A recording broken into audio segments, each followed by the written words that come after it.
Okay, so for my Padlet assignment and for module 2, I'm going to talk about Emile Durkheim and his theories.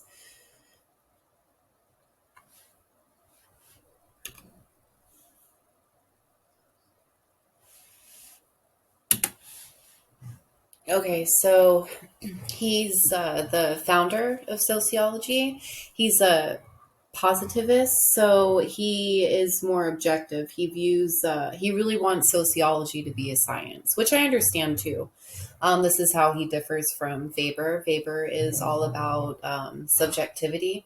So we have to always empathize with and look at the perspective of others. So Emile Durkheim is just, you know, when we observe people, it's more science. It's not subjective, it's more objective. And he also believes that institutions really influence human behavior. And, all right.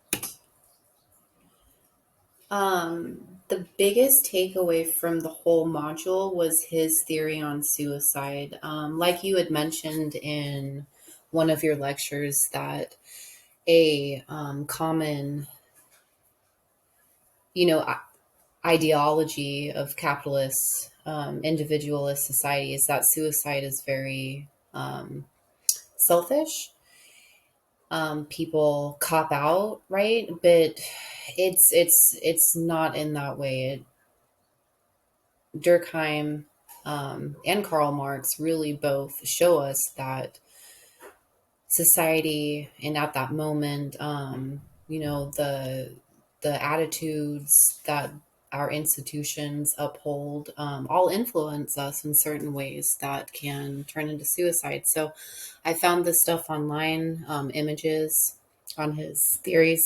I just typed it in Google, but I found these really interesting visuals. So on his suicide theory. And then karoshi, I found out in Japan, it's death caused by overwork or over job relate exhaustion.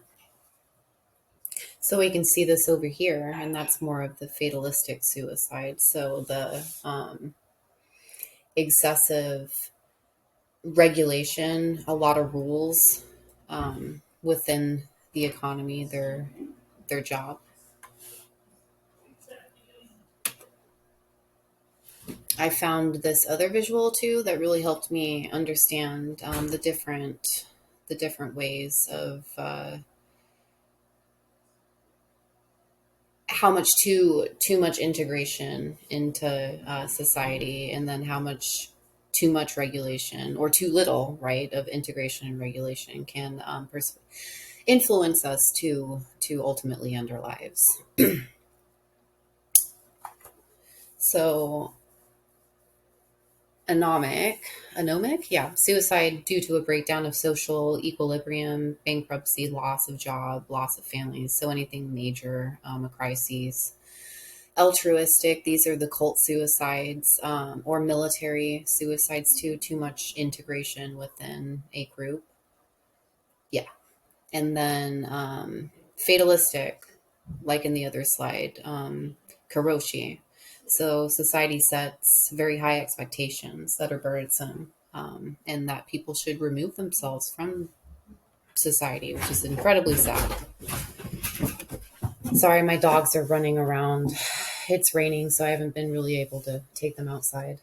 Another theory too, if I have enough time, I can't really see, but Durkheim and crime. I love this theory. I love the fact that he believes that crime is necessary and functional to change our institutions. Right here, we can see the women's suffrage. Right, they were thrown in jail for protesting. They were criminalized. Their behaviors were criminalized, and that's not fair. All they wanted to do was vote. Yeah. And then I made this slide too, just to help me remember all this good stuff. But I took examples from clips from your slide too. But the Brock Turner case, right? The BLM riots, any riot really, weed laws, animal cruelty laws. Right now, foster farms is getting hit heavy. Those two people